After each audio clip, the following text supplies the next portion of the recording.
চারিদিকে দেখো শুধু পাথর আর পাথর। হ্যালো বন্ধুরা, আমি স্বপ্না। সবাই কেমন আছো? আশা করি সবাই ভালো আছে। তো আমার আবার একটা নতুন মিনি ব্লগে তোমাদেরকে স্বাগতম। তো দেখো আমার ধনিয়া ক্ষেত কি সুন্দর ক্ষেত হয়েছে, এখান থেকে একটা ধনিয়া পাতা উঠিয়ে নিলাম। আর এদিকে দেখি আমার সোনা বাবা উঠে পড়েছে, ঘুমাচ্ছিল। বাবা বাবা। তারপরে ওইদিকে রান্না বান্না ফেলে রেখে এখানে সোনা বাবার সাথে অল্প খেলা করছিলাম, কারণ ও ঘুম থেকে উঠে কান্না করা শুরু করে দেয়। তার জন্য ওকে আমি হাসাচ্ছিলাম।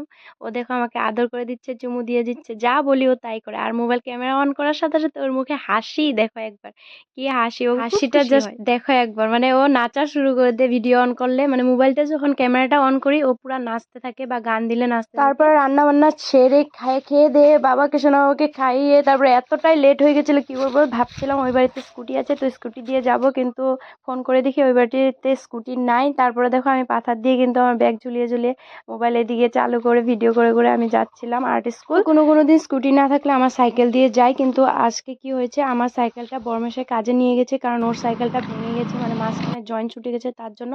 তো দেখো রাস্তাটা এতটাই মানে খালি ছিল, ওই রাস্তাটা মানে আমাদের গ্রামের ভিতরের রাস্তাটা, এত ভয় লাগছিল কি বলবো। তারপর কিন্তু আমি বড় রাস্তা পাওয়ার সাথে সাথে ভাবছিলাম টমটম দিয়ে যাব, কিন্তু এখানে স্টুডেন্ট যাচ্ছিল তো ওরা বললো চলো বাইরেও আমার সাথে যাবে। তো গাড়িতে করে এসেছি বলে এতটা টাইম লাগে নাই। তো এসেই দেখো আমি ওদেরকে কিন্তু আঁকতে দিয়ে দিয়েছি, এখানে দিয়েছি শেপ। তো এই শেপগুলো আর একদিন দিয়েছিলাম, আজকে আবারও দিয়েছি, কারণ ওদের হাতটা এতটা ঠিক হয় নাই তার জন্য।